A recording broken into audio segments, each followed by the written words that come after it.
Cinema Jaw is sponsored by Cards Against Humanity. They asked us not to read an ad. Enjoy the show.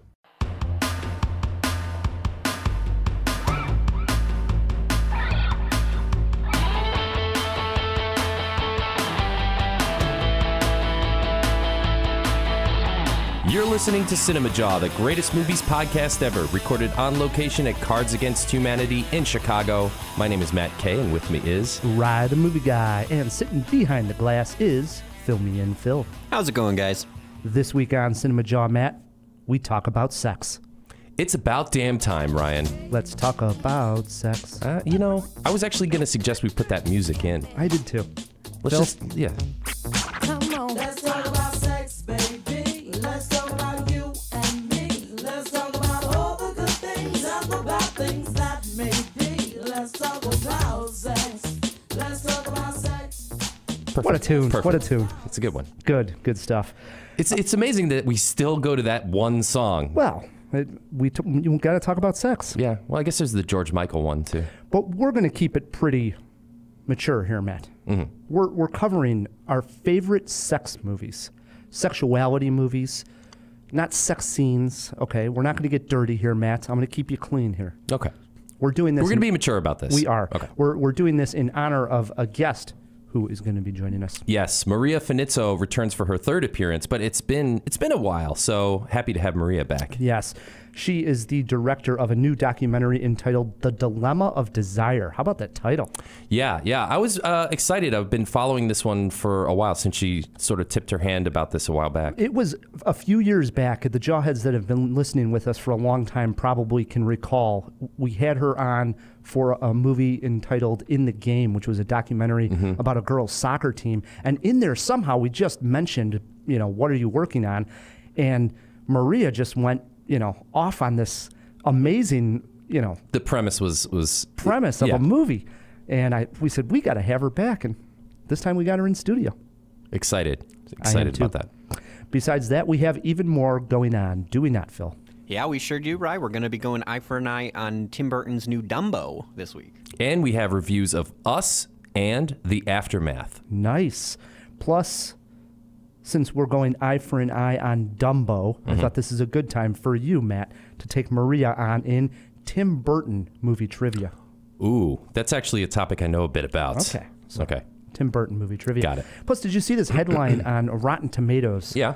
They're upset. I don't know if it's Rotten Tomatoes that are upset, but people are upset that there's these, what they call internet trolls, that are actually going on to movies that they don't care for and trying to drive down the audience score. Yeah, it's called review bombing. Is that what it's called? That's what it's called. Whatever it's called. Who cares about the audience rating anyways? Oh. It's what the critics say, Matt. No, I think the audience score is just as valuable as the critic score. No, it's not. Absolutely. When not tainted by these trolls, it's a great indication of whether a film is worth your time. I don't think so. Cinema War. You're going down, Matt Kay. I don't know. This is a good one. Maria's going to have her hands full with This that. is actually a serious one, not like a silly one. That's right. I'm excited. Okay. All right. As we've been all month long, we're celebrating Brie Larson. So let's start there. If you'll recall, we threw a poll question out to the Jawheads. Isn't that right, Phil? Yeah. This past month, we sent out a poll on our Twitter page. We asked all you Jawheads what the best Brie Larson role is or what her best film was. The choices that we had wrote out were Short Term 12, Captain Marvel, Room, and then Scott Pilgrim. And these are the results we got. In fourth place, with only 12% of the vote, that was Captain Marvel. We'll chalk that up to, shocking. I think most people probably haven't seen it yet, at least when we put out the poll. Fair. That's my guess. Okay. In third place, with 21% of the vote, was 2010's Scott Pilgrim vs. the World. Okay. She's barely in it. Right. Yeah. Much more supporting. Yeah. In second place, with 26% of the vote, was the indie film Short Term 12. Love her in Okay, that. so I see where this is Love that going. movie. Yeah. Yeah. Well, and then, so for those of us good at math, that means in first place with 41% of the votes, that was her Oscar-winning performance in Room. Sort of makes sense. I mean, that's kind of where I would have expected that to go. But I'm surprised Captain Marvel was dead last, especially beneath Scott Pilgrim. It is new, and I agree with Phil. Probably a lot of people voting might not have seen the movie just yet. It was probably like, I mean, and there's a large spectrum, right? I think that one's the least where she gets to kind of, spread her wings and do what she wants, I voted myself for Short Term 12. I love that movie. I went Room. Did you? Yeah. Of course. Of course. I like that we're celebrating Brie Larson. I do This too. is good. I do too. So without further ado, Matt, we do want to bring in our guest. As we mentioned, Maria Finizzo has been on Cinema Jaw 3 times now. This is her 3rd appearance. She has a new movie entitled The Dilemma of Desire. Maria, welcome to Cinema Jaw. Thank you for having me. I'm delighted to be here. The last 2 times were via Skype. Glad to finally have you in studio. I know I like the whole feel of it. It's great. Yeah, it's fun. It's great to finally get to meet you. After our first chat, I just became a fan. So, Oh, well, thank you very much. you're welcome. So you make documentary film. You've also made some dramas as well. But your documentaries are through Kartemquin here in Chicago. That's correct. All of the independent films I've made have been through Kartemquin. It's my creative home. You must have gotten hooked up with Kartemquin quite early. Oh, it was 28 years ago. I knew about them when I worked in the film business. Of course, everybody knew about them, and I always wanted to kind of make my way there. And I had worked for Bill Curtis on his New Explorer series, which was great, and I wanted to go out and make a film on my own. And I walked into Kartemquin Films with an idea for a film called Five Girls, which I was going to have to fund and finance myself. And Gordon and Jerry welcomed me in and lent me their names as their executive producers. Otherwise, I never would have gotten anywhere with the film. And that was how it all started. And it was a really great experience. When you say you walked in, I mean, like, did you literally off the sidewalk just walk in one day? Well, I called them up and I said, I have this film I want to make. And they said, come on over. And I'd met both of them, right? Gordon and I had seen each other. And when I worked in the commercial business, Jerry had been on my cruise. I hired people. So we knew each other. But that's what's so great about the place is that you can have a dream and an idea to make a film, and they cared so much about the craft of documentary filmmaking that they were willing to help people who had no experience making an independent film, right? Like I could make, I'd done wonderful work with Bill Curtis on the New Explorers, but that was a fully funded series. And when you decide to make an independent film, you're starting with nothing. Yeah. And you've got to go out to funders and places where you get this money. Back then it was all funders. And you have to prove to them that you're going to be able to deliver what you say you are. And that's where Gordon and Jerry came in and lending me as a kind of new independent filmmaker credibility. That's awesome. Do they have like sort of patrons? Back then, I mean, today, which we're going to get to, you can use a system like Kickstarter, but back then, did Kartemquin have like investors? The usual suspects that they would hit up, or no? So back then, you raised money for your film primarily through grants, and at the time, the Corporation for Public Broadcasting, which is what supports PBS, Sure. was the place where we all went for money. There was no Netflix, no Hulu, no Amazon, none of that. And you applied for grants to the NEA, the MacArthur Foundation, those kinds of things. And that was the way you funded your films.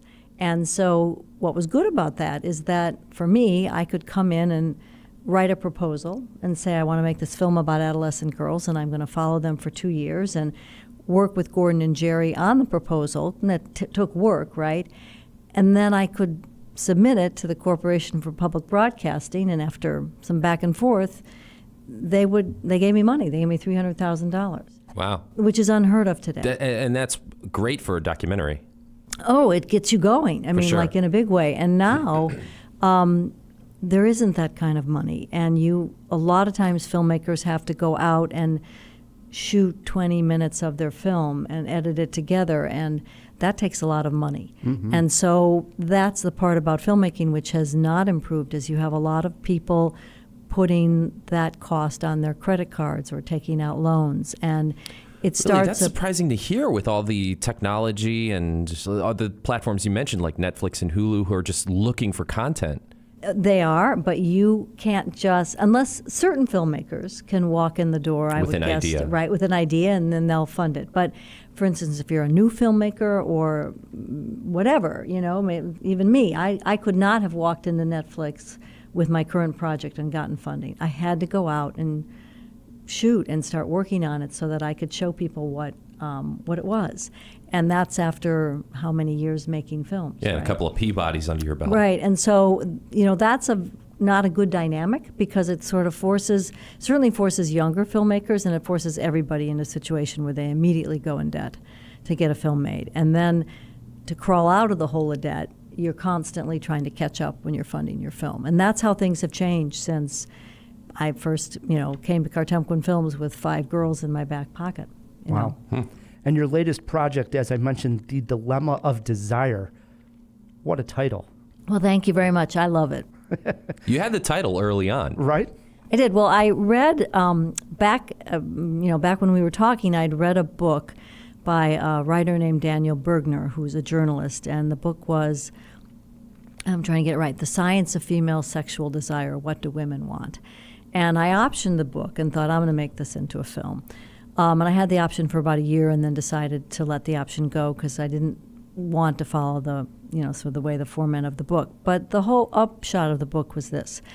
He interviewed scientists all over the U.S., and I think even in Europe, who were studying sexual desire and sex drive in women with women as subjects, which sounds like it's like a no-brainer, but a lot of times the way science does their thing is they study men and then they extrapolate that this is the way it might be for women, right? But all of these people were studying women's sexual desire with women. And at the end of the book, Bergner's conclusion was, after talking to all these scientists, that women have as robust a sex drive as men. They're simply told lies about their sex drive, social constructs to sort of reinforce patriarchal structures, like women have to be in a committed monogamous relationship to want to have sex. Not true. Women only, want to have sex if they feel emotionally safe. Not true. And so when I finished reading the book, I remember thinking to myself, oh, okay, women have as robust a sex drive as men. That's great. Now, what are women supposed to do with that information? Because women aren't free the way men are free to go and act upon their sexual appetites without a lot of pushback and backlash. Sure. And so that became what was most interesting to me is for where a film, that was the beginning of the film, which was, okay, how do women have agency over their sexual desire, and then how do they act upon that agency in a world that even in 2000, back then, this was 16 or 15, still punished women for wanting sex, right? Slut shamed them, the same, all of that. And that's still today in 2019. And so that's really where my exploration began, which is to look at all of the ways, look at all of the obstacles, really, that women have in their path to simply claiming the right to be sexual, right? And that's where the film began. What year was this book published, The Inspiration? I think Daniel's book came out, We could throw it in the fish tank if you don't I think know. it came out in 2013. Oh, okay. So it yeah, or wasn't like- 2012. It's crazy that it's taken scientists that long to come to what, like you said, is a bit of a no-brainer, right? Right, and it's what's interesting is that the sort of truth about women's sexual desire kind of bubbles up and then it gets squashed down, right? So Masters and Johnson studied a lot of this and came to a lot of these same conclusions, but it gets kind of put back down. Why? Why do you suppose that is? And maybe if that's a conclusion that the film is exploring, then we don't have to get too far into it. But I'm just curious, like, why would that be suppressed and erased from the books, right? I mean, it just doesn't make sense. Well, what's interesting is I talked to, in the film, I interviewed a heterosexual guy, and I said, okay, why are men so afraid of sexually empowered women? Like, because we know that's true, right? And he said, well, there's still the notion that women are property, and you really don't want your property having knowledge and rights. And he said also if a woman who's really sexually empowered, then she's completely in touch with her own sexual needs, and men are afraid that she might not settle for you, the guy, half-assing your way through your sexual encounter. It's a bunch Right. of insecurity. Sure. So much of sex is, like, guys are always that way. I mean, and maybe, to a degree, women are also. I mean, there's so much, and when we get to our top 5 lists here, some movies where it's so interesting, the jealousy between, even married couples comes up when they're not having a healthy sex life. Well, for me, one of the things that what I sort of think about is I think from the perspective of men that it's a lot of pressure on men to be able to know what a woman wants, right? And to be able to please her and know her body when in fact a lot of women don't know their own body. Yeah. So how do they expect men to know their body? And that, I think, is a lot of pressure for a man. And so if you had a partner who knew her own anatomy and knew what she liked and knew what you needed to know. And wasn't afraid to communicate And wasn't it. afraid to communicate it to Right. you, I think it would be a relief to men. Because agree. then there wouldn't be so much pressure that, was it good or whatever. It would be a joint communication. Which is why I asked that question. It seems so baffling to me as to why it would be repressed when that is, I would imagine, at least for healthy relationships, to have that sort of When I communication. when I get like a new DVD player or something, I like the instruction manual to know how to put the whole thing together, Right. what buttons to push, Yeah. right? Yeah, that's what we want. Well, and that instruction manual, I mean, you brought that up. So here's where it all starts. Let's talk about the instruction manual. When you're taught sex education, they mention your penis, okay? Right. Here's what it's for, this is what it does, all of that. That's how your sex education starts. Right. Putting a condom on a banana, that sort of Right. thing. Yeah. When women go through sex education, the clitoris is never mentioned. So the clitoris is the organ of female pleasure in women, and it's never mentioned. Mm-hmm. So imagine sitting in a sex education class and not having anybody mention your genitals. It's absurd. Yeah. And yet that's the way we're taught. And so you start right there with, okay, well, first of all, why are we leaving that out? It's anatomy. It's anatomy and physiology. So then when you don't talk about something, it's shameful. It becomes shameful, yeah. Right. And so that's the way girls start their sexual lives. First of all, they don't even know they have a clitoris. And then you don't talk about it, and you're not supposed to, touch it and all of that. And so it becomes something that you're ashamed of. And I would have said that, well, oh, gee, why does that happen? But making this film, and when I found out that it's left out of the majority of anatomy textbooks, all right, human anatomy textbooks, Right. the clitoris isn't there.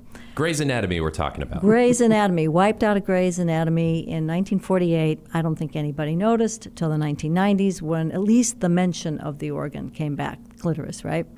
But then even when you look at it, the depictions of it are really inaccurate. And maybe there'll be 6 sentences on it, and then there'll be 37 pages on the penis. And so what message does that send to women and girls, right? That there's still something that you're supposed to be ashamed of. And that isn't just an organ on your body, it's, I don't know, dirty, horrible, awful, right? So think about this. There are derogatory words for every single part of female sexual anatomy except the clitoris, okay? Why make one up when the very word itself elicits embarrassment, shame, Wow, that's it's interesting. dirty. Right, like there's we make up words, horrible words for every other part of our anatomy. Right, yeah. There's not one for the clit. That's amazing. Yeah. Wow.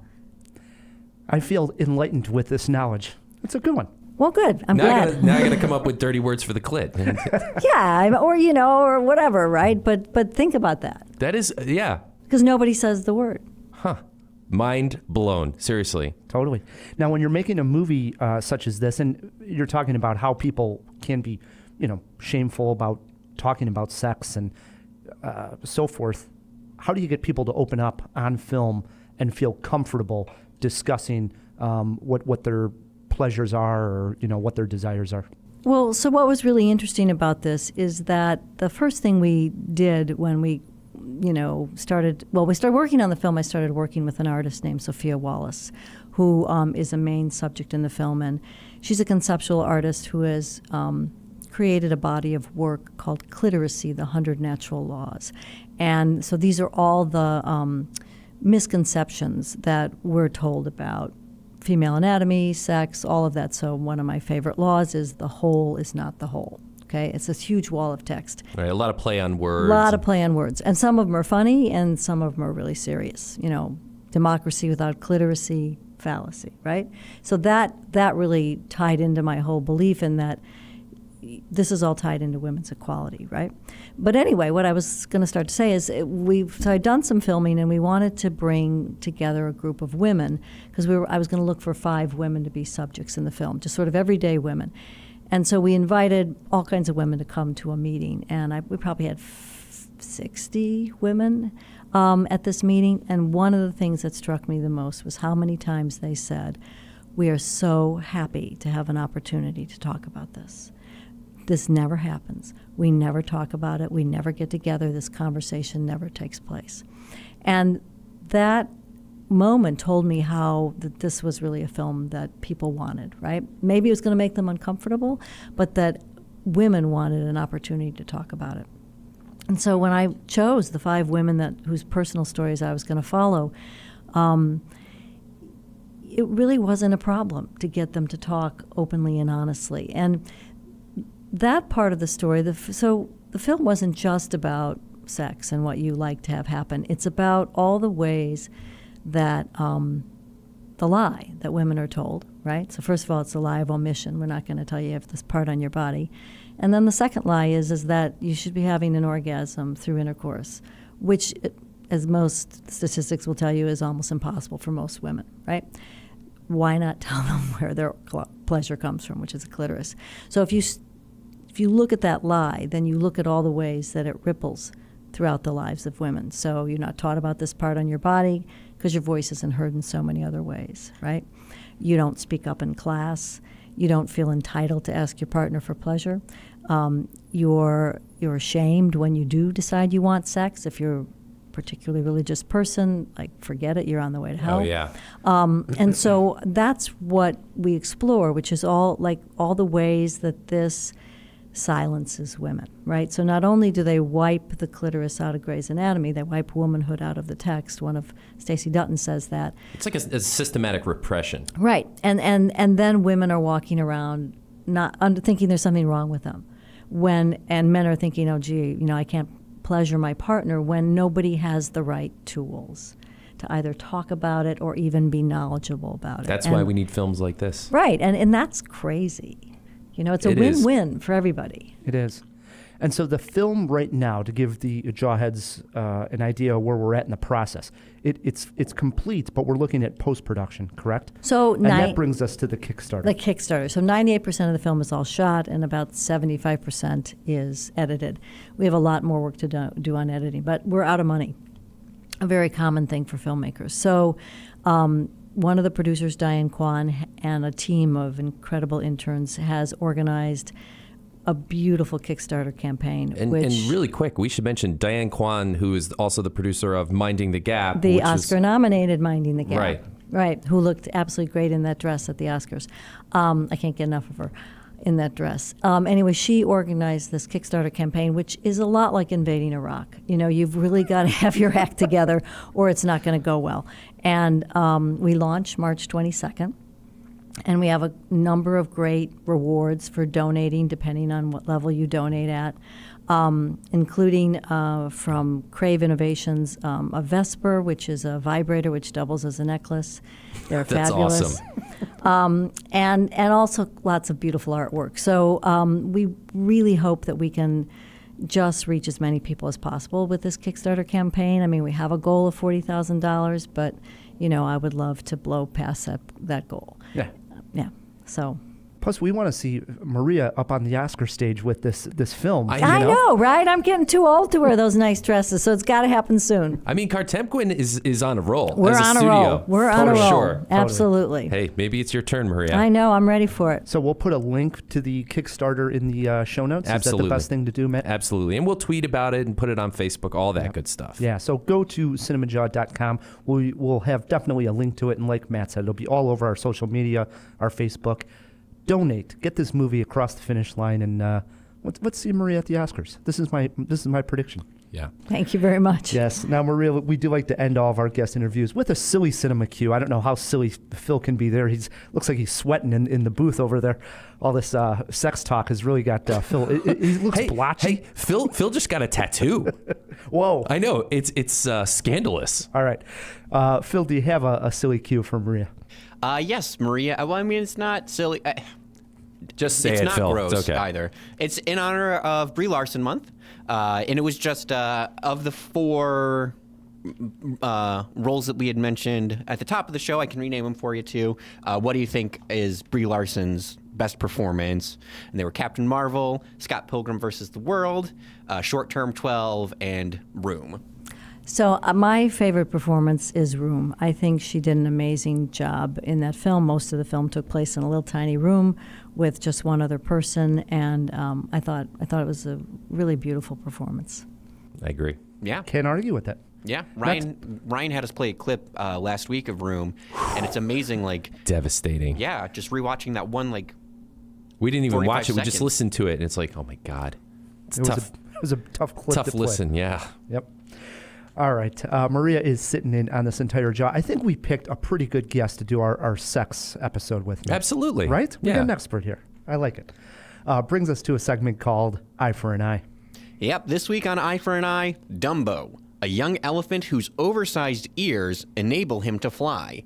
He helps save a struggling circus, but when the circus plans a new venture, Dumbo and his friends discover dark secrets beneath its shiny veneer.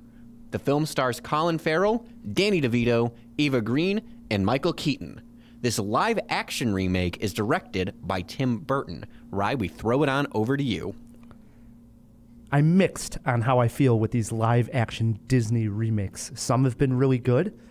Others, like Cinderella, why'd they do it? Didn't need to be done. I think Dumbo, as much as I appreciate Tim Burton's vision on films, falls into that camp. I don't need a Dumbo live action. It's an ignore for me. Matt?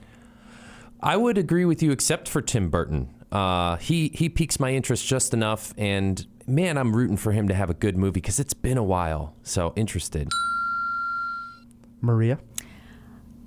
Who won? Interested or ignore? Oh, I'm interested. Tim Burton fan, yeah? Yeah, I think he'll. I saw Dumbo when I was 3. It's not. Yeah, it's been And it's been around. It's been around, and it was deeply moving to me at 3.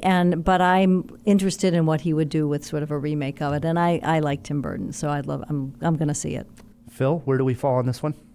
I ignore for me. Split down the middle. Yeah, I mean, I've been pretty strongly usually against like the why make a remake of an animated classic because it's all CG anyways. It's animated in the long run. You're right. Yeah. It's just an update. 'Cause money, Phil. I know that, but That's all you need to know. 2 interesteds, 2 ignores for Dumbo. I know I'm going to see it. Yeah, you're going to have to see it. We'll right? get a review out to the Jawheads. See how he does. I'm hoping. Fingers crossed. Speaking of new movies, Matt, director Jordan Peele is back with his highly anticipated follow-up to his masterful debut, Get Out. Us, another horror film, this time starring Lupita Nyong'o, shows up on our front lawn with high expectations. Is it tethered to Get Out? Is it a doppelganger of something we've already seen before? I dug myself a tunnel to check it out underground. There's a family in our driveway. It's probably the neighbors. But y'all scared of a family? Hi, can I help you? Zora, put your shoes on. If you want to get crazy, we can get crazy.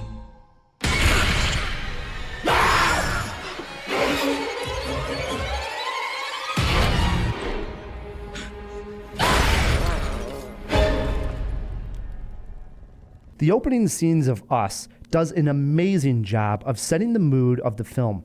A family of 3 are at a carnival on a boardwalk. A man, his wife, and their young daughter enjoying the sights and sounds of the event. It's almost dreamlike. The little girl runs off to a haunted house by herself where she discovers a house of mirrors. It is here that she does not just see her own reflection. That was in 1986. We flash forward to present day, and a family of 4 is on vacation. Lupita Nyong'o plays Adelaide Wilson, the mother of this family, but also the grown-up version of the little girl we met in the opening scene. She, along with her husband Gabe, 2 children, and family friends are set to have a fun week. This all changes when a family of 4 who look just like the Wilsons appear on their front lawn one night. What do they want? Where did they come from? Can the Wilsons fend them off?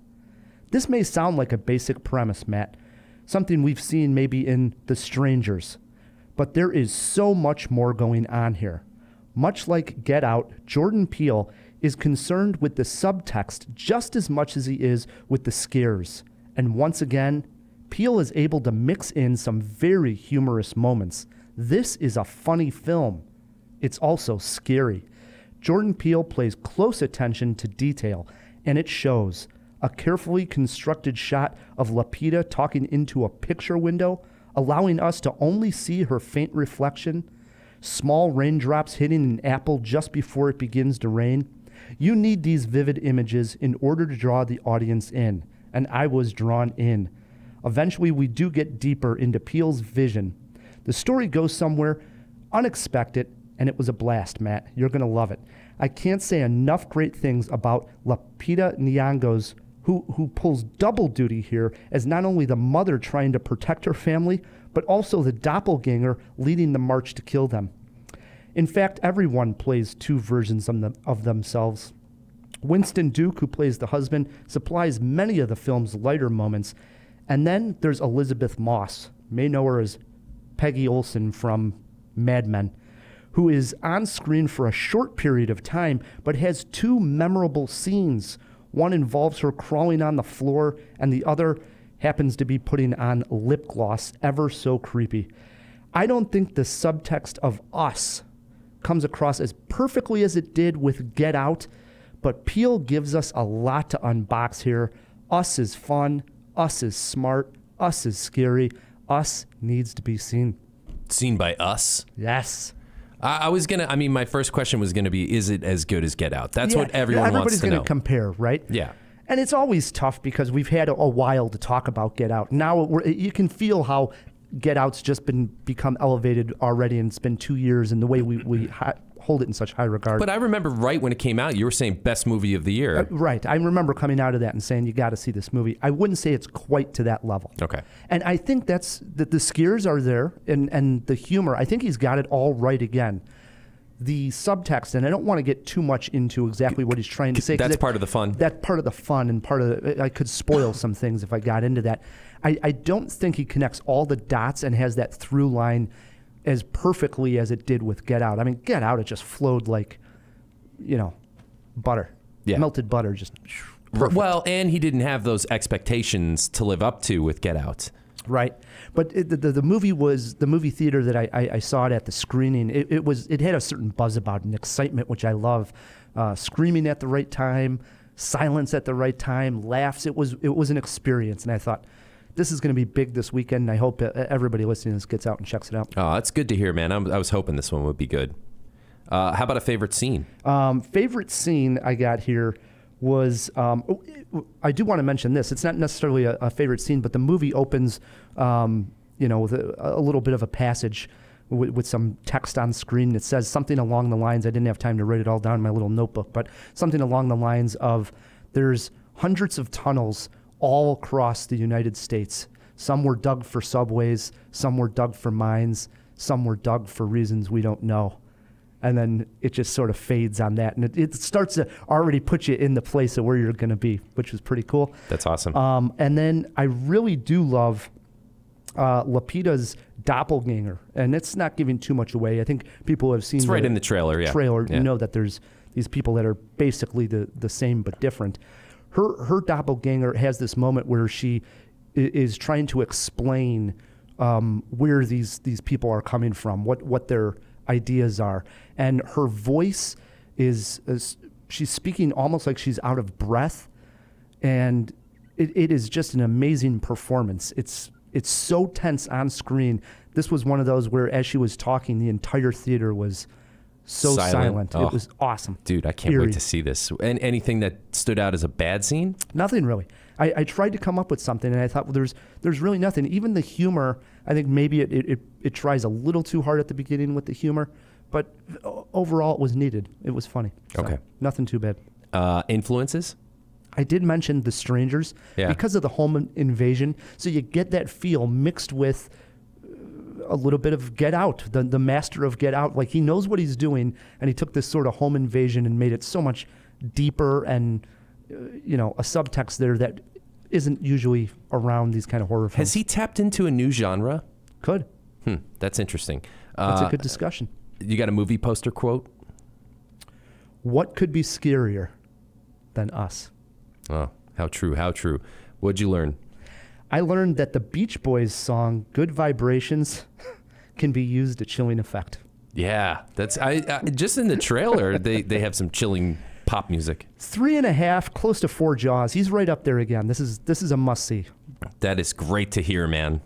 That is great to hear. The only bad thing that I'm going to say about Us is it's not a film that I can easily transition into sex scenes. I was wondering how you were gonna do it. Because there just isn't a great sex scene. There is actually a humorous moment where maybe the characters are going to have sex for a second, but it's very small, but not enough to transition into our top 5 this week of our favorite movies about sex. Okay? Again, we're not going to get too raunchy here, man. But now you just made me think I should have put a horror movie about sex on my list, so I might do an audible. This is going to be interesting because I think me and Maria are going to have very interesting intellectual picks on sexuality, and I think Matt's going to have a bunch of teen comedies. Just one. Okay. Okay. I would have been upset with you if you didn't. I mean, yeah, of course. Maria, was it a difficult list to come up with, or did you know your 5? Well, actually, it took me about 3 minutes. I knew my first one, like the movie that I think is at my top list of best sex movies ever. And then I needed to kind of go look and think about the other ones, but they came really quickly. All right, we're getting started with our number 5. What do you have sitting there, Maria? So, Body Heat with Kathleen Turner. Have not seen this. I have not seen Michael Douglas? Oh, no.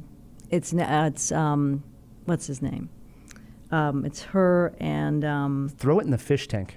We'll come up with the actor. he's been in a million. He was in Big Chill. What's that guy's name? Jeff Goldblum? No. He was in The Big Chill, though, wasn't Yeah, he? he was in The Big Chill. Anyway, she is fabulous in this, and the chemistry between the two of them, and it's one of the best movies I've ever seen about sex. You've got to see it. She's great. I love Kathleen Turner. You'll love her. You'll really love her in this movie. It's like she plays a femme fatale, right? You know, and he gets totally hooked, and but the sex scenes are great, man. There Nice. we go. I'm in. Sold. Matt. My number 5 is actually a film that we saw fairly recently, Diary of a Teenage Girl, which is, not an obvious choice for me. We famously had the discussion where I read the book first and then saw the movie, loved it. It was great, and I thought it was sort of an honest exploration of, and kind of what we were talking about before relating to the dilemma of desire. A teenage girl who comes of age, has an inappropriate relationship with her mom's boyfriend, but it's all about her sexuality and, do I go for this? Do I repress it? She gets taken advantage of. She takes advantage of other people. It's a very honest story, and I liked it quite a bit. I like that a lot, and one of the things I liked about it was they touched on, and they don't usually do this, is how powerful a feeling it is to be arousing, right? So that's a really powerful emotion for all of us, and that's one of the things that you see in that this teenage girl, is that it was her first time that she realized how arousing she could be, And that there's nothing wrong with it. and there's nothing wrong with it. Exactly. Right. Read the book, too. It's good if you get a chance. All right, maybe I took my list too serious here, Matt, because my number 5, I got 3 films I know I've never talked about on Cinema Jaw. My number 5 came out in 2012. I probably did review it. Helen Hunt, John Hawkes in The Sessions. Oh yeah, that's great. Do you remember this one? Yeah. I don't think I've ever even heard of it. So The Sessions is, I believe it was based on a true story. Throw it in the fish tank just so I'm right on that, Phil. But the idea here is that John Hawkes is basically living in an iron lung due to complications of polio.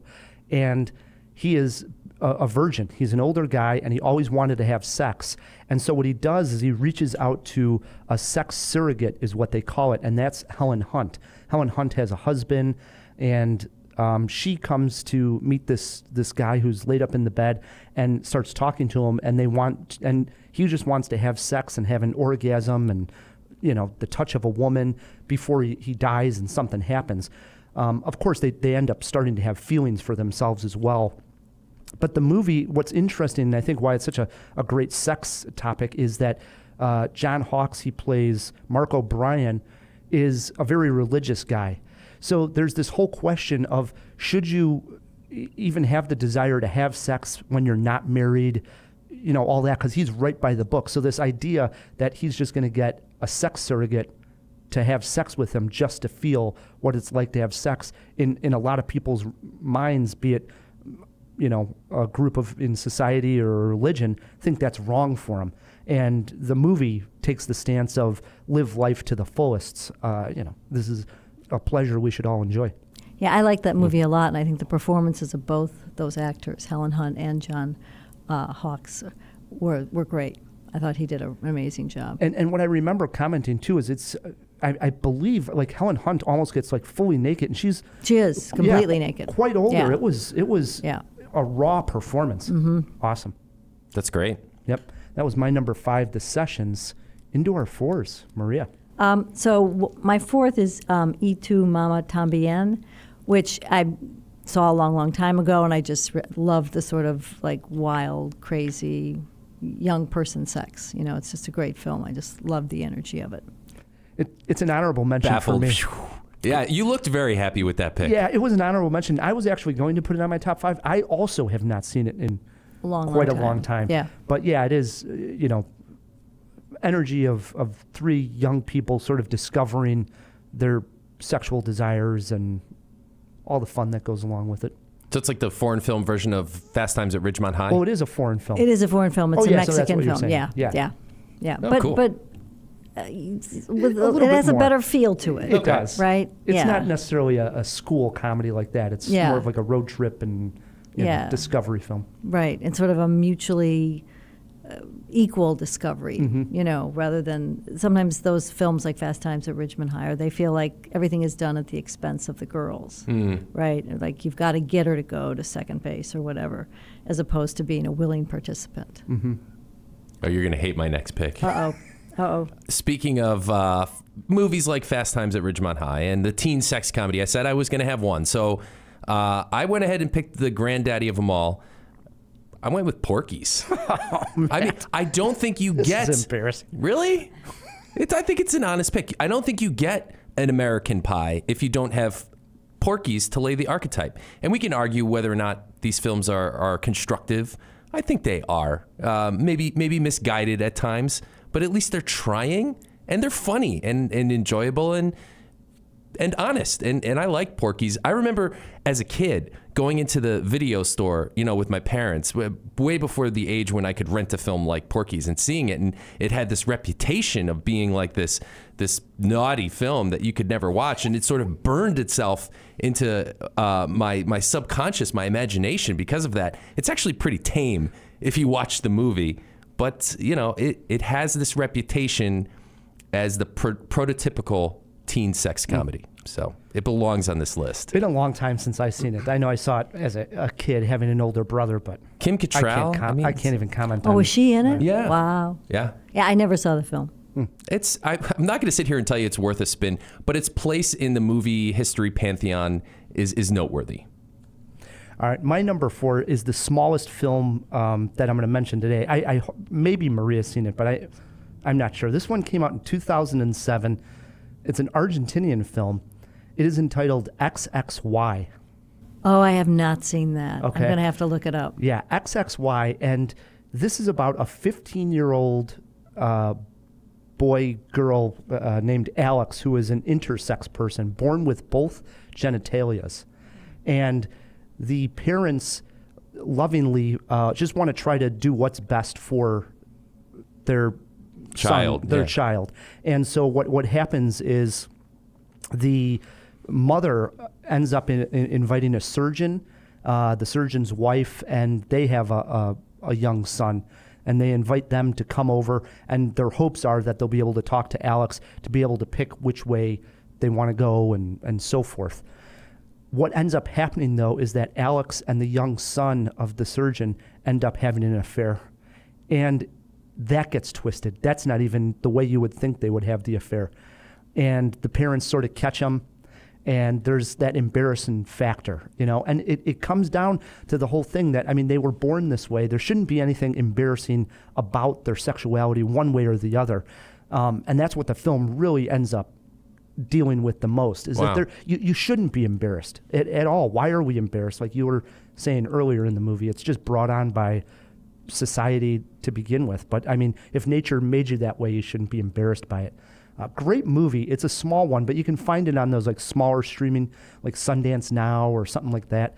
XXY, worth a spin. Okay, I'm gonna have to look that one up. For sure. That brings us to you. What do you got at number 3? My Yeah. 3, and I'm conflicted about this, but I put it down there. Blue is the warmest color. Also an honorable mention. Yeah, this is a good one. Yeah. And you know, it's a very sexy film, and those women are incredibly hot, and the sex they have is incredibly hot. And it's a beautiful film. But I'm conflicted because after the film came out, and even I saw it at Toronto, the women felt that they were really sort of sort of emotionally abused by the director, and I did wonder during all the sex scenes if there were any female crew there, and there weren't. There were all men. And so it really is a film that sort of looks at, you know, two women getting together through the male gaze. And there was a lot of criticism within the lesbian queer community that this is not really the way it is when two women get together. This is the way men think it is. But it's still a pretty sexy movie. It sure is. Yeah. I remember almost being just nervous in the theater seeing it because it wasn't enough.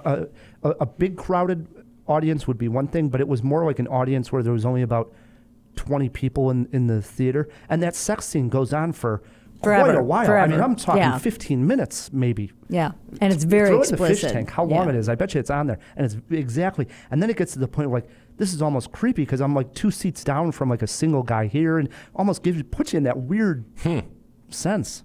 Great movie though. Ooh. The performances of both those women awesome. are great. Loved it. Well, guys, if you think Blue is the Warmest Color was a, let's say, uncomfortable theater-going experience, imagine how it must have felt in 1972 if you happened to stumble into Deep Throat. Oh, my God, yeah. I think this film, look, it's a porno film. Sure. All right, but it came out at a time when there was no internet, right? Or it was limited to the college laboratories or whatever. And people didn't know porn, especially in film. Maybe there was like dirty magazines and stuff, but porn in film was difficult to access, let's say, except for like loops, et cetera, et cetera. So this was the first time that Americans at large went to a movie theater, sometimes unexpectedly, saw a very explicit porno film that was marketed as just a regular film-going experience. I remember that. Yeah? Yeah, I was in college. And you could just go into a movie theater and see a trailer for it and see all of it, and you were like, wait, what is this? You know, it was very shocking. Right. Yeah. I mean, it led to the whole X-rating. porn industry, yeah. Right, that too. It sort of gave birth to a golden age where porn was almost mainstream. Sure, And it opened up a lot of discussion about should this be allowed, and there was obscenity charges, whole bunch of controversies around this film. But obviously it entered the zeitgeist because then we got like the informant in the Nixon thing who took on the moniker Deep Throat and stuff like that. So it's an important movie. Roger Ebert gave it no stars, in case you're wondering. Stars. But he did review it. Okay. That's awesome. He said, and the conceit of the movie, I'm almost embarrassed to say, her clitoris is in her throat. Okay, so very male fantasy here. But he said, if you have to work, this is what Ebert said, if you have to work that hard at sexual... Directed by David Cronenberg. We got Viggo Mortensen, Michael Fassbender, and Keira Knightley. And it talks about Carl Jung, psychoanalysis and analytical analysis. And they, Freud and Knightley, who would go on to be a doctor herself. But they get into almost like a bondage-like sexual relationship. And Freud is very, at the root of everything, of all your kind of decisions. And it's a real... What's this one called one more time? A Dangerous Method. I've never even heard of it, man. I've heard of it, and I read they said they lack a penis, and therefore they're inferior, right? And so the clitoris is actually an internal penis. It's got erectile tissue and nerve endings and all of that. And my number 3, A Dangerous Method, we're into our 2s. So my 2, and I don't think either of you guys have seen this film, but it's a great film, is The Handmaiden, and it's a Korean film. And it is a thriller. You don't really know where it's going. It has these 2 incredible women who are in this relationship. One of them, she's supposed to be the handmaid to the other one. The one is getting married to a man, but she doesn't really want to. And the 2 women fall in love. And they're great scenes, and the performances are amazing. And then even what happens, like the whole story. So it's not just like 2 wonderful women getting together, but the story is really great. I have seen this one. Isn't that great? Yeah. This is by the director of Old Boy, Matt. Okay. Yeah, his name is Chang Woo Park. Correct. Yeah. Awesome. I love this movie. Yeah, it's Great beautiful to look at. Everything, visually, it's absolutely spectacular. On Amazon Prime too. Yeah, it's fairly recent too. Is it just the last few years old? Yeah. Nice. All right, that swings it back around to me. This is where I put the Rocky Horror Picture Show at number 2. I remember the first time I saw this movie, and it had been around for a number of years. There's a participatory element to the movie where you shout things back at the screen, right. you throw things. Yeah. But I think one of the things that's even more important than all of that and the midnight showings and the culture that popped up around it was the liberation it brought, especially to the LGBT people. It made it okay on the screen. The film is very bisexual, and it sort of celebrates that right on the nose. It's not a subtext. It's not subtle whatsoever. It wears it right on its sleeve. And I think at the time, maybe even today, it was a little bit shocking. It was very punk too. It's just a great, and people, kind of throw it away as like a sci-fi campy musical, which it is, but I think it's also more than that. It's greater than the sum of its parts. It was way ahead of its time. Way ahead. It may still be ahead of its time. Yeah. Yeah. Nice pick at number 2. I have a Stanley Kubrick film. Oh, I know which one you got. Yeah. We got Nicole Kidman, Tom Cruise, Eyes Wide Shut. Yep. Came out in 1999. Of course, it had the infamous scene of both of them like walking up to that full-length mirror naked, and you knew this was going to be a provocative film. And really, again, you're talking about, I think, jealousy a lot with when it comes to sexual desire male and relationships. Insecurity. Male insecurity.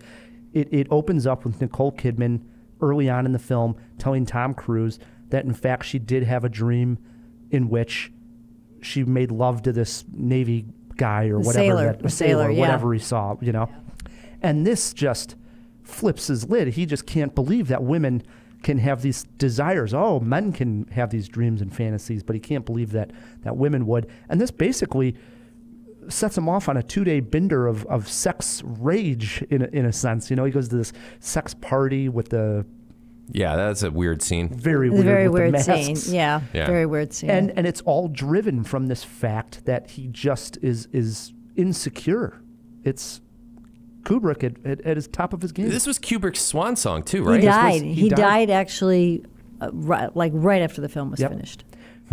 Yeah, I was doing my. He might notes. not have even made it all the way through post. Yeah, no, he turned the film in, and 6 days later he passed away. Wow. So yeah. It was right then. Wow. If you haven't seen it, it's a good one. Eyes Wide Shut. I like it, right? Good All pick. Right. Our number 1 picks, Maria. Okay, so this is a film which I'm pretty sure neither of you were alive when it was first came out, but it was groundbreaking. And it was based on D.H. Lawrence's book, Women in Love, and it's the film Women in Love. It was one of the first films, first of all, it's all done through the female gaze. It's one of the first films that had full frontal male nudity, and this film was made, I don't know, back in 1970. And it's really hard to do an adaptation of a literary book like Women in Love by D.H. Lawrence, and they do a spectacular job. Rex Reed is in it. Glenda Jackson is in it when she's really young. And I remember seeing this film like 6 times. I couldn't get enough of it. It's a fabulous film if you've never seen it. I've not. You? I have not. No. Oh, you have to see it. I'm going to write this one down. You've got to see it. All right. This one may seem sort of pedestrian, especially after. Don't tell me it's Porky's 2. It's not Porky's 2. Give me a little bit of credit. I'm going with 40-Year-Old Virgin at the top. I love this movie. It's extremely hilarious. It kind of is the movie that gave us Steve Carell, at least in a lead performance. He'd done some supporting roles before that, but this is when we knew he could totally carry a film. And I think it's really sweet in a way. His character, obviously, by the title, has never had sex. He's 40. He's sort of desperate to find out what it's all about. And it's hilarious. It is hilarious. So that's my pick at number 1. What do you got there, Rye? Yeah. Again, got to clean it up. Well, you don't like that pick? No, it's a good pick. I got nothing against 40-Year-Old Virgin. It's a classic movie. Pedestrian pick, though. All right, my number 1, 2011. Got to talk to him on the red carpet this past year for Widows at the Chicago. Oh, I know what one you're going to pick. Yeah. Chicago International Film Festival. One of my favorite Steve McQueen films. It was my number 1 movie that year that it came out, 2011. Michael Fassbender in Shame. Yeah, it's pretty brilliant. It's a brilliant performance, and it's a brutal film. It is. He plays a sex addict who we meet him basically on the subway staring down a woman, and he's just, you can just tell he's just got this constantly on his mind. He can't get ever shake it, and he randomly seeks women, has sex with them. He is caught masturbating and watching porn, and eventually his sister, who is played by Carey Mulligan, comes to stay with him. And there's this scene where she goes to almost like get in bed with him, and it's like at this point we realize that something probably very traumatic had happened to the two, brother and sister, at a very young age that set them on this course of discourse, I guess, almost with their sexual desires and not feeling comfortable. It's almost, in their own at skin. that point, it's a mental illness. Right. Yeah. And I think it was something that was eye-opening to me is why are we so shameful of sex? I mean, the movie here is called Shame, and he just, no matter what, even when he was just having sex with somebody that he had met, and something that really and should be celebrated, you know what I mean? Could have been a healthy relationship. Right. We should be popping open a bottle of champagne after we're done, right? It should be a celebration. And this guy would get done and just be nothing but shame. It's also terrible. he's empty, and I think the point of the movie that's so brutal is that, in spite of this constant pursuit of sort of sexual pleasure, nothing fills him up, Right. and so because there's no human connection really, right? Like you can have sex without human connection, and that for me is what that movie's all about. Is that what really makes sex worthwhile is when there's an exchange of good energy and an emotional, intimate connection. And so I think he makes this film about having sex where there's no intimacy whatsoever, none. And so his experience with women, like a real woman, is no different from his experience looking at porn on the internet. And so it was like a really kind of horrible movie for that reason. It was like very despairing. Yeah. Depressing. Yeah. Bleak. NC-17 rating here in the States. Big fan. Shame's a great one. Yeah. Honorable mentions. Mentioned Y Tu Mama Tambien, also Blue is the Warmest Color. Only one not mentioned. Not sure if you've seen this one or how you feel about it. Secretary. Oh, I've seen that. That's a good film. With Spader and Maggie Gyllenhaal. Maggie Gyllenhaal. Yeah, that's a really good film. I forgot about that. I think you got to at least mention as an honorable the 50 Shades of Grey. I don't know how well the movies. Oh, God, that's such a horrible film. Yeah. Films are so bad. We don't have to mention it. Scratch it from the record. You know what? It was a moment in, and that's it. But there's one, you reminded me at the top, I was going to try to find a horror one.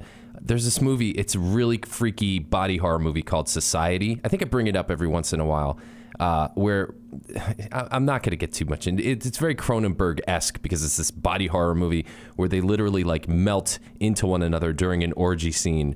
It's amazing special effects for the 80s, and it's pretty creepy. I suggest checking it out. Awesome. If we missed your favorite sex movie, and we don't need like a Flickr Joe out there sending us some adult titles, but if we missed your favorite, sex movie as we've been talking, shoot us an email, feedback@cinemajaw.com. Coming up, we got Maria versus Matt Kay in Tim Burton movie trivia, a look at the movie The Aftermath, plus a Cinema War looking at audience reviews on Rotten Tomatoes. Stick with us. Let Let's all go to the lobby. And now, Brie Larson shows up at the coffee shop in Scott Pilgrim vs. the World. Listen, I know I can be hard to be around sometimes. I totally understand if you don't want to hang out anymore. No, I want to hang. It's, you know, the whole evil ex-boyfriend thing. Exes. It's no biggie. And you know, I know it's early, but I don't think anything can get in the way of how I shit. It's my ex. The big one? Mm-hmm. Envy.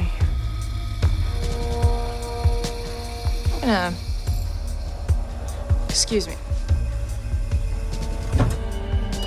Your hair's getting shaggy. Yeah? So, that's Ramona. Yeah. Okay, I'm jealous. You're jealous? I'm allowed. You left me for that cocky pretty boy. You haven't even seen him. I know, you left me for someone I've never even seen. Maybe you will see him. We're playing Lee's Palace. You should so totally come. That's so not going to happen. Great. You're so on the list. Caramel macchiato. Or Pilgrim. To get ourselves a treat. Let's all go to the lobby. Hey Jawheads, it's Matt K. This is the last week of the March Riddle. One more time for you. Here it goes. This was a tough one. You might call me crazy, but I did not direct The Hunt for Red October. I just wasn't the right man for the job. In the 1980s, I wasn't afraid. In the 90s, I went for several days and nights. Then, in the aughts, I evolved. Don't tell me it just doesn't matter, because I know your daddy and what he does. Who am I? And because this one was so hard, I got a little clue for you. What did you do, Ray? I went and made the riddle too tough. Don't want to be petty, so here's a clue. I also produced a film starring the Golden Girl, Estelle Getty. My last name is in the first line. That's your clue. Write us at feedback@cinemajaw.com with your guesses, and one lucky Jawhead will win a cool prize pack or the chance to take me on in movie trivia. Let's all go to the lobby to get ourselves a treat. And we are back hanging out with Maria Finizzo, whose new movie, The Dilemma of Desire, has a Kickstarter campaign. You can go to cinemajaw.com, look for the link there, or just go to our Facebook or Twitter. We're going to be tweeting it out. Get a link. And as Maria mentioned, there's all kinds of great, prizes for different levels of donation as these Kickstarters go. You can even get a vibrator that doubles up as a necklace. It's almost like a transformer, is what you're saying. That's right. It's the newest thing. All right, Maria, I have a question for you. You mentioned the last time or a couple times ago The Dilemma of Desire then, and it just came out now, or it's coming out in 2020. How do you keep note? To bricks, scenes that you think you might use. And so then you have those. And I started editing when I started shooting back in 2016. And we just kept editing, right? Every time I would do some shooting, we would edit it together. But last August, which is to prove that there can be no equality without the equality of pleasure, we realized that we now had to cut the scenes to support our argument. So we had to go back into our footage, recut scenes, and then go take a deep dive back into stuff we'd left out. And so picking up the clippings off absolutely. Yeah. And what happens to me when I make a film is that all of the footage gets stuck in my head, and I can recite scenes, and I'll wake up in the morning and think, we've got to recut that scene, or that's not working, or we forgot this, and we have to go back there. And so part of the really fun of making a film and editing a film is that when I was shooting what I was shooting, I had no idea how it would come together, right? So I didn't have a plan or a storyboard. And then it's sort of magic when you say, oh, wow, look at how that works really great here. And it's a discovery process, right? So that when it works really well, you and your editor are really discovering your film and the structure. So like a leap of faith. Yeah, it's a huge leap of faith. And at some point, when it's not working so well, you're like, wow, I really messed this up. And then you don't think it's going to get better. And then all of a sudden it all starts to come together. That's great. It is. If you want to follow the movie online, the website is dilemmaofdesiredoc.com. Encourage Jawheads to get behind this one. Before we get to trivia and the review and our Cinema War, Matt, we did throw a couple items into the fish tank. We only got a little time for Phil to swim up to the top. Well, let's open up that fish tank.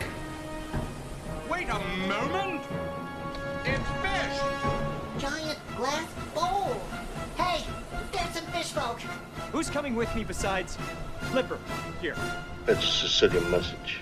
It means Luca Brasi sleeps with the fishes. You're gonna need a bigger boat. Hey guys, how's it going?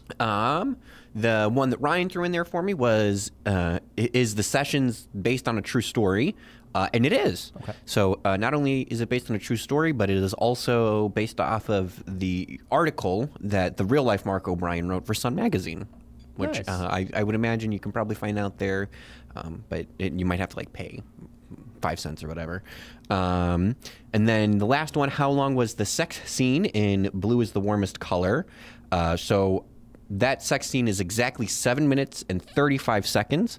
I will mention, Ryan, I understand your discomfort seeing it in the theater because the search results alone, when I had to Google Blue is the Warmest Color sex scene, this is a work computer. I didn't feel good doing that. Good stuff. That's a long sex scene, 7 minutes, and sitting in a darkened theater. So. For sure. All right, was that everything, Phil? That's all we got. All right, jump back in that fish tank. Can do. Matt, before we get to Cinema War, we do have a review. Yeah, we do. The Aftermath, an appropriate title for the last standalone film from Fox Studios before the Disney acquisition goes through. Can their World War II swan song of independence ring true, or is it out of tune? I hopped into my troop transport to find out.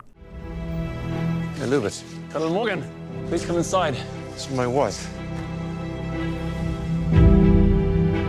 My daughter and I will stay out of your way until we move to the camp. What if we let them stay on? You mean live with them? There may not be an outward show of hatred, but it's there below the surface. During the war, did you ever hope for a German victory? Did the bombing affect the health of you and your family? It affected the health of my wife. She died in the firestorm. I'm so sorry. I must admit, I'm not one for melodrama, and I'm also a little tired of the dipping of the pen into the World War II inkwell. Those things being said, I think by combining the two, the Aftermath manages to put just enough freshness into both to have me caught in their tripwire. Here's what you need to know. The Aftermath is set in post-war Germany, 1946. Rachel Morgan, played by Keira Knightley, arrives in the ruins of Hamburg in the bitter winter to be reunited with her husband, Lewis, played by Jason Clarke, a colonel in the British Army. He's trying to rebuild the shattered city. As they set off for their new home, Rachel is stunned to discover that Lewis has made an unexpected decision. They will be sharing their house with the German family that previously lived there, a widower played by Alex Skarsgård and his troubled daughter. In this charged atmosphere, enmity and grief give way to passion and betrayal, Ryan.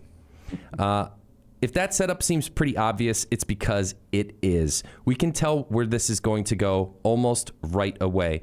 But as the dominoes begin to fall, I honestly had no idea where things would end up. The movie kept me guessing until the very last scene, and I think that was just good storytelling on everybody's part. And the acting. Both Keira Knightley and Jason Clarke, who is potentially typecast as a husband who gets cheated on at this point after Mudbound, both of them are phenomenal in this. Keira is absolutely mesmerizing every second she's on screen. I can't remember ever falling in love with her or being this transfixed with one of her characters prior to this performance. It may be her best to date. Also, Clarke is really rising up in my books. Loved him in this. His character is rich, nuanced, and doesn't behave in a predictable way that you'd expect him to. Alexander Skarsgård is no slouch either as their German host, and I want to point out the relative newcomer, Flora Thiemann, who plays the young daughter in the mix, equally fantastic with the small amount of screen time that she got. The setting is great, the bombed-out Hamburg to the quaint little forests in the hills, all beautiful to look at. The Aftermath is somehow more than the sum of its parts. It paints a realistic and believable story with characters you can relate to and understand. It's not my favorite genre or subgenre, but it's a pretty damn good entry. Wow. I don't feel that strong about this movie at all, actually. I like the setting. I thought the setting of we see so many movies that take place during the war, but how often do we see it, the days, weeks, and months right after the war with the city still burned out? Yeah, it's so smoldering. Still smoldering and a family literally going to live in a house where Germans lived, and that one's still standing, so let's kick them out. Yeah, they're occupying it, right? All very strange and sort of foreign to me because we don't see this kind of story told. But the idea of this being Keira Knightley's best, I wouldn't put this in her top 10. I don't like Jason Clarke at all here. And you're right. We see exactly where this is going. And it has a nice twist where I wasn't positive where it was going to end up, but it was close enough to where we knew it was going to go. I didn't know at all it was going to go there. Not whatsoever. This Alexander Skarsgård, who's Swedish, I didn't buy him at all that he was German. And they had him speaking German a couple of times, and I guess that was their hope that would convince us that this guy was, a German, and maybe he was part of the Nazis, maybe he wasn't, like there was supposed to be some fear of this guy. It didn't work at all for me. He didn't have an accent when he was talking in English at all. Very, very weak there. And then his daughter, hated the entire storyline of his daughter with the young soldier who comes back up at the end. They needed him for this scene near the end. Dude, that really? was a complete waste of time. I loved it. I hated it. It was garbage. No way. This is like a modern day Von Trapp story. I loved it. This was based on a book, a best-selling novel of the same name, and I could see why is almost like a romance novel that this is. It could probably on page really work. I don't think the translation from page to screen did it justice. I liked it. Best scene or favorite element of the film? The party where the dominoes start to fall. They're at a party with the British brass in the army, and Jason Clarke's having a bad night. Let's just say. I didn't even like that part. Because, the problem with what happened? We switched movies this week. I know. Because the writing was so on the wall to everyone of what was going on except the gullible husband. That's not true. He put it together. Knock him over the head already at that point. But he trusts his wife. I didn't like that part at all. All right. For me, the best was actually the opening of the film, and that's the setting of Keira Knightley going from England on the train, and going to see this burned out city of Hamburg, and just the whole idea of where this film was going to go. I did enjoy that quite a bit. How about a bad scene? The fight in the woods. I alluded to this just a second ago. So wrong about this. No, with the young people in the film. Great scene. You gotta be joking. No, I'm not joking. The character, listen, I don't want to spoil anything, but let's just say that it takes place in this beautiful forest at night, and this troubled teen who has an 88 tattooed on his arm, or branded, which is supposed to signify the eighth letter of the. That's not. It was unexpected, and it was a great scene. That was my worst. What was yours? Because there's some of that all mixed into there. Yeah, I went with the Dunkirk thing for my movie poster quote too. Oh boy! I said like Dunkirk, but with an actual story. I went with the math doesn't add up for the aftermath. Weak pun. Did you learn anything, Matt Kay? Yeah, that I can be into a period melodrama. Wow. I really did. I was I was bummed that I had to go to this screening, and I liked it. Here's one thing that I learned, and this is more, they were all forced to have a Hitler painting in their house at some point, and now that Interesting. How many Jaws, Matt Kay? 3. I like this movie. I think Wow. it's a worthwhile. Wow. It was a fun room. I didn't like Jaws. 1.5 Jaws for the aftermath. I would skip this one for sure. Go see it. I think it's a good movie. All right. It does bring us to a segment called Cinema War with Politically. Is the audience score even relevant? Ryan, you're going to be fighting for, I put little to no value in the audience score. And Matt, you've got, many films can get out of touch, even good critics like me. The audience score is there. Sir, I hear him ask her, what is she returning? And she says, critics, while not always right either, at least are seeing tons of movies, and you give more weight to the audience score. I want to know, what do people really score to the top of their page, next to the critics? I think it's fine if you want to have an audience voting, but no one in their right mind should get upset or take any validity into that vote. There are people voting who haven't even seen the film, and there are people voting who are. Let them vote on the movies, but take it with a big grain of salt, Matt. The acid at work. Audience score on a film may be the truest reflection of its social worth. I value of critics on Rotten Tomatoes, and their job is to critique the movie. You may not always agree with their... The fan vote, meanwhile, should be thought of as a popularity contest, Matt. Rating all that seriously. It's really about the critics' rating. We're button heads here, as we do each and every week. We throw it to our guest, our jury. Maria, what did... Make films for people to watch, not for critics to critique. And so if a film doesn't emotionally connect with an audience, then no one's going to go and watch it. Maybe it's too artistic or too whatever, right? If you cannot emotionally connect your audience to your film, then I don't think you're successful, right? And some films, they don't, right? So a film has to find its audience, right? Sometimes that's hard, but a film has to find its audience. Matt wins this one. Yeah. Earns you 20 seconds to rant and rave on whatever the heck you want. You got something, Matt? Yeah, I want to get into the review bombing. It's shocking and deeply saddening that the Captain Marvel movie got review bombed, and I'm glad that Rotten Tomatoes is now changing their rules so people can't review a movie before it even comes out. And I want to just say, if you don't like something, just watch something else. You don't have to get up on a soapbox and try to ruin it for everybody on the internet. Don't be a troll. Don't be a troll. Don't be a troll. Take that with you. Yeah, that's a good message, I think. All right, now it comes to Tim Burton movie trivia. It works like this. Maria, you're our guest. You get to choose if you want to go first or let Matt go first. There are steals. If Matt doesn't know it, you get a shot, and vice versa. And if you get stuck on any question, you get one lifeline to fill me in Phil. He has clues to all the questions. They do start out easy if you want to go first. Okay, I'll go first. This is Question so stressful. Number 1. Years before Heath Ledger played the Joker, this legendary actor played him in Tim Burton's 1989 Batman.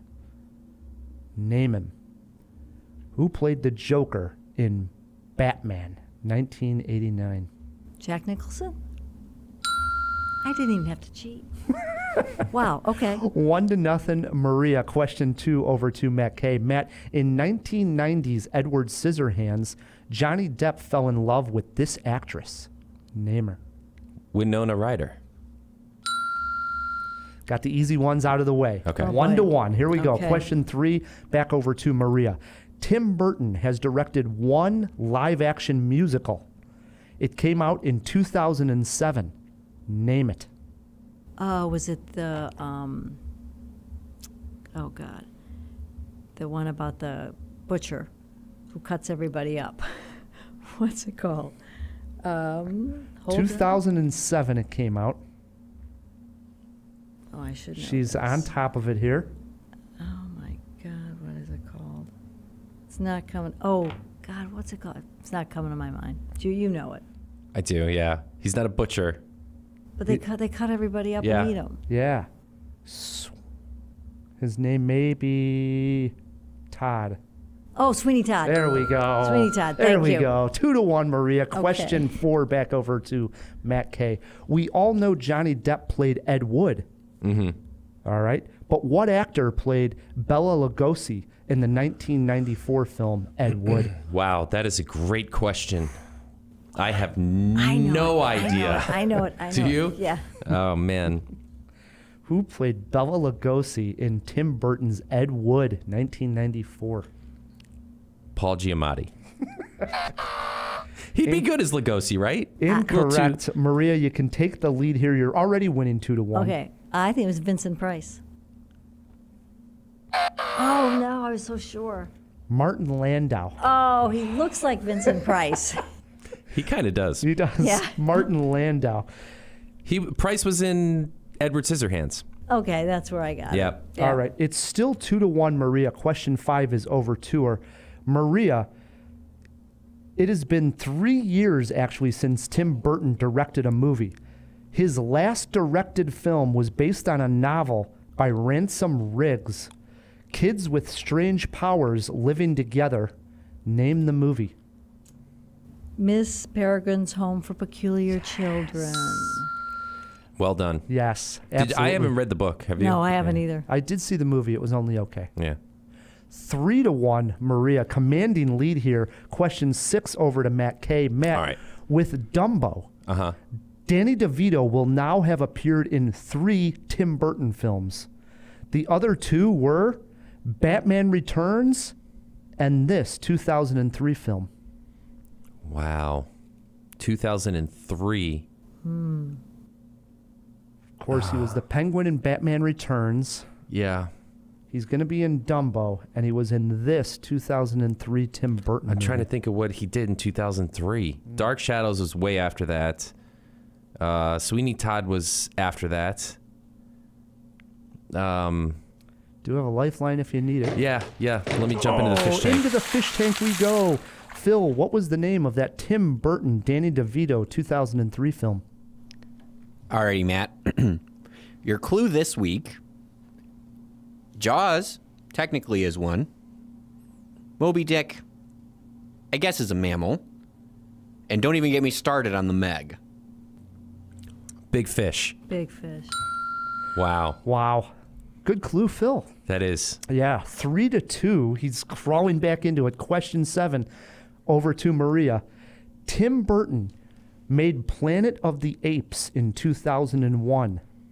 Mark Wahlberg starred in the film, but what actor played the main villain, a chimpanzee named General Thad? Oh, I'd really have to cheat on this one. Can you give me a clue? Whoa, back into the fish tank we go. Phil, who played the villain in Tim Burton's Planet of the Apes? Alrighty, Maria, your clue this week: he was also in Pulp Fiction and 4 Rooms. Samuel Jackson?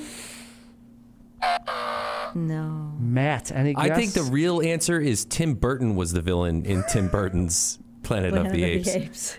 Was it Clive Owen? Wait, I can, No? Tim Roth. It was Tim Tim Roth. Tim Roth. That's son who I of was a thinking gun. of. I don't know why I said Clive Owen. Here's where it stands. Maria's is winning right now, 3-2. Last 2014 Tim Burton directed film, which starred Chris Keen. 2014. 2014. This is not one of his great movies. It was what was that Pee Wee Herman movie called? that new one that they made? He directed 4-2. Can I get a handshake Yeah. here? It was a nice game. Good game. If Good it game. came down to a tie, Yeah, whenever you his, gotta see it. whenever his name's attached, it's intriguing, right? Yeah. You don't hit it out of the park. Give that one to Maria. 62. Really? 62. Oh. He's in great shape. Yeah. Foremost, we got to thank our guest. Thanks for coming back on, Maria. There's a small amount of Okay, you will absolutely be there. Thank you. Can't wait. Yeah, we also got to thank our engineer, Phil, the guy behind the glass over there. Oh, thank you guys. Pleasure's all mine. Love being here. We also, Humanity. if you would like to support Cinema Jaw, the easiest way to do that is to write us a review online. Yeah, and while you're there, click subscribe. One extra click really helps us out. Until next week, I'm Ryden.